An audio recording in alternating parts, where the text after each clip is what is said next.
What's up, guys? So this is my wear ring that's damaged. Impeller sleeve. Where's the... Those are the little scrapes in the wear ring.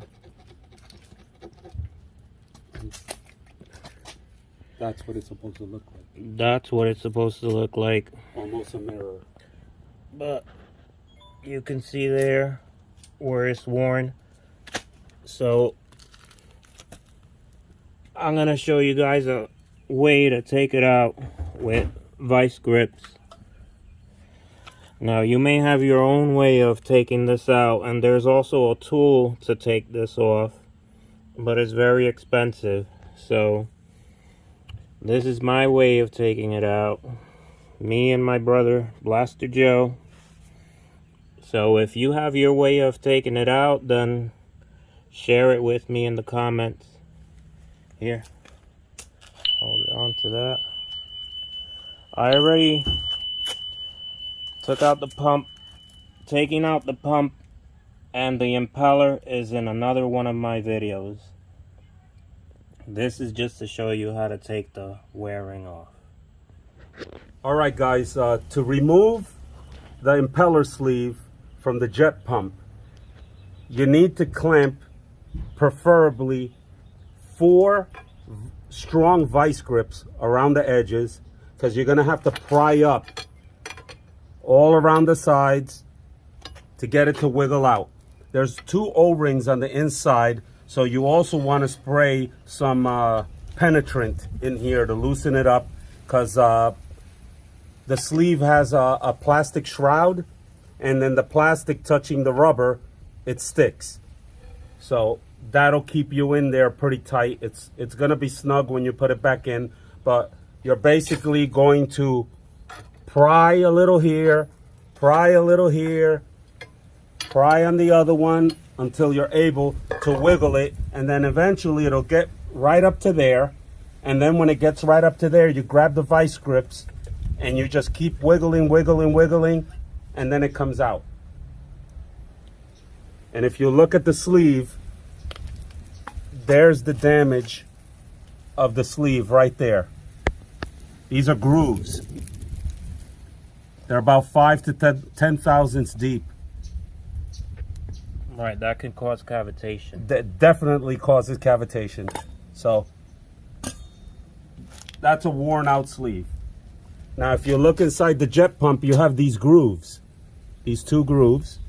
And in those 2 grooves, you have 2 O-rings. Slide up the O-rings. You're going to have to stretch them out and put them in the sun for a little while, because they come folded up in a little bag. And they're a pain in the ass to get in there when they're folded up. You got to unwrap them and let them kind of settle in. One thing I did was I put them in water that was almost boiling and let them loosen up and go back to their natural state. But then that's how they go. And now you got to make sure everything's clean. We're going to grease that up a little. And then the sleeve will go back in. This is the thread for your impeller. It's a left-handed thread. Either a copper anti-seize or the silver anti-seize. You gotta have plenty of that on there, because if that seizes up with corrosion, you'll never get that impeller off, and you'll end up destroying the whole shaft. So here you have waterproof marine grease, and I'm just gonna coat the inside, a light coating all over, especially on the O-rings. You don't want the O-rings to slide out of that groove and get twisted up in there. The edge is sharp where the O-rings go, and the O-rings will get cut up, and then you'll have to go buy new ones. They're not expensive. They're about $2.50 each. But sometimes there's shipping delays, and you also have a back order. Yamaha is still slow on parts, so you get a nice greased up in there, and everything will hopefully slide in the way it's supposed to.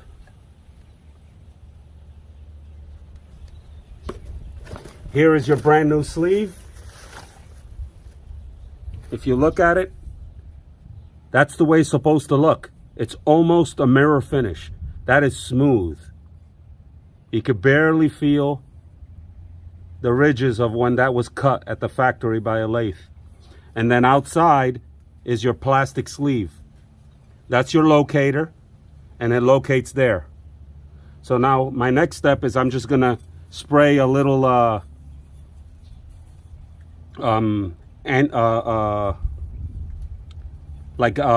WD-40 or CRC 656, something oily, so that it slides in really nice up against the grease, and my rings don't move. You can't let them rings move out of their spot. All right, CRC knocker loose is the same thing as CRC 656, except this is thinner. So I just spray a little on the outside, rub it in. That's your light coating. That's your locator.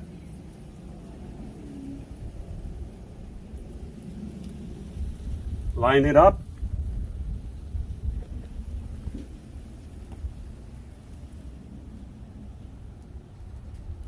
Okay, it's got to go straight in. So if you look on the inside, it's touching the first O-ring all the way around. It's got to go in even. So you tap around.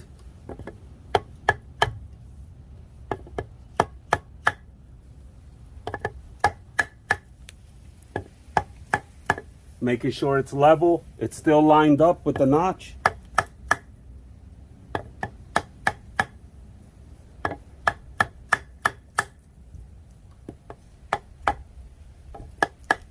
It shouldn't be hard.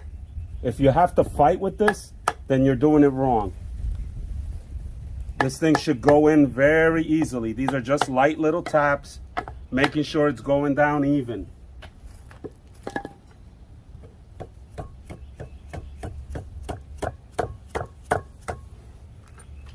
Make sure the notch is lined up.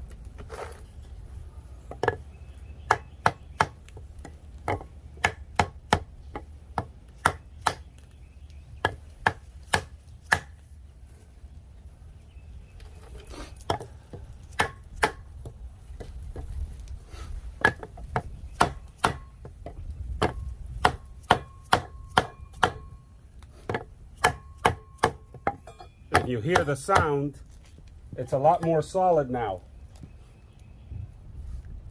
The notch is all the way down, and on the inside, the rim is touching the fins of the jet pump. So this is all the way in. Now we're ready to put the impeller in. All right, you look on here for FX and GP 1800 SVHO. The sleeve is 6GN R1337-00. The two O-rings that you're going to need, because they come in separate bags, so you're going to need two of these and one of the sleeve, is 9293211-70800. And you see that it comes folded up. That's why you got to open it up and let it sit in the sun or something so that it ends up getting its real form. Over here, we have a Solus.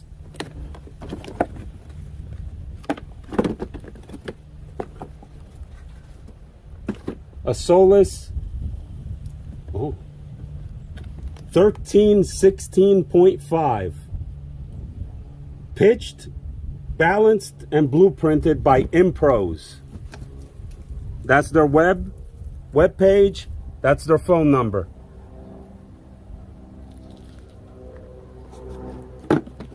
So if you look at the finish, it's completely different than what Solus gives you. Guys, and for those that haven't swapped their impeller, I have another video on the impeller swap. So do a search in my channel and you'll see that other video where we have instructions to change the impeller. Now remember, it's a left-handed thread, anti-seize, either the silver or the copper.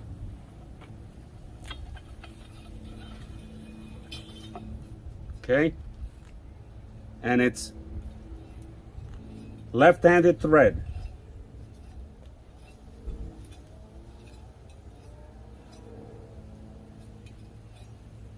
Put it all the way, tighten it as much as you can by hand. It's about 125 pounds of torque. Enough torque to shear these off. So this part here doesn't last forever. If you've done a couple of impellers, you can easily shear these off when you're either installing or removing an impeller. That's the reason we use anti-seize. Now, we don't know why, just know no one uses the aluminum cone. Why? Because it slows you down. Leaving this open here without the cone gives you more speed. And you would think it'd be the opposite, but the other thing is the cone here has a little set screw, and no matter how tight that set screw is, it ends up sliding up on the shaft and causing cavitation and turbulence up at the top.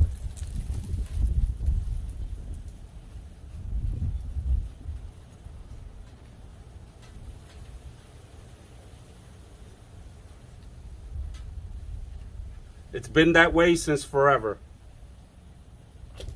I've tried it, I've GPS'd it, and every time I put the aluminum cone in the front, I got less top end, and eventually, from riding in rough water, riding in the surf, that aluminum cone, the set screw moves and it just starts sliding all the way out. And then you end up with it up here where it doesn't do you any good except causing cavitation, air bubbles in the water, and turbulence, and that's not good for the jet pump. Okay, for an SVHO GP 1800 or FX, your tolerance, that's the gap between the impeller and the sleeve, it is 13 thousandths of an inch, actually 138 thousandths of an inch to 177 thousandths of an inch. It's different for the HO. The HO can have almost a 20 thousandths clearance and still run good. And that's partially because you don't have boost on an HO, and on an SVHO you have boost. So you need a tighter tolerance on an SVHO than you do on an HO. So this is a feeler gauge. That is a 10,000 feeler gauge. And what I'm going to be doing is checking the tolerance all the way around. All the way around. And it's called a feeler gauge for a reason, because you have to feel it. It has to be the same amount of snugness all the way around. So I got 10 thousandths there, 10 here, 10 here. Still good with 10. Still good with 10. It all feels the same. Good there. Good there. So what that's telling me is that my sleeve is in evenly. It's perfectly parallel to the jet pump. It's not crooked. If it was crooked, it'd be tighter on one side and looser on the other side. It also means that my drive shaft isn't bent. It's a very slim chance that it would be bent here by the bearings. Usually it's more bent at top, somewhere along the middle. But this is straight. I already checked it. So we're gonna see here. Let me see if I could go a little tighter, because remember I said the minimum was 13. So here's a 12 thousandths of an inch. And I could force it in, but it's really tight. So right now, as we stand, we have an exact clearance of 12 thousandths all the way around. There's a feeler gauge. I have to force it to make it go in, so that's probably at 125 thousandths, maybe 13 thousandths, which is a little tighter than what Yamaha suggests. And that's great, because the tighter it is, the less cavitation you have. And now we're ready to tighten the impeller on there. And these are my monster wrenches, because I got to be able to put at least 125 pounds of torque on that impeller. All right, guys, I have my breaker bar and a 29 millimeter high impact socket with my Solus tool, Solus drive shaft tool on there. And I have a 36 millimeter wrench, combination wrench in the front. And this is how I'm gonna get, you notice the tires on there, it's not gonna go anywhere. And then I'm gonna tighten.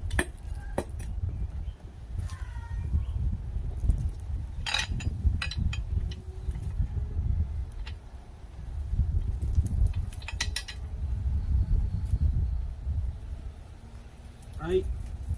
Make sure it's all the way in so that you don't shear off the tabs.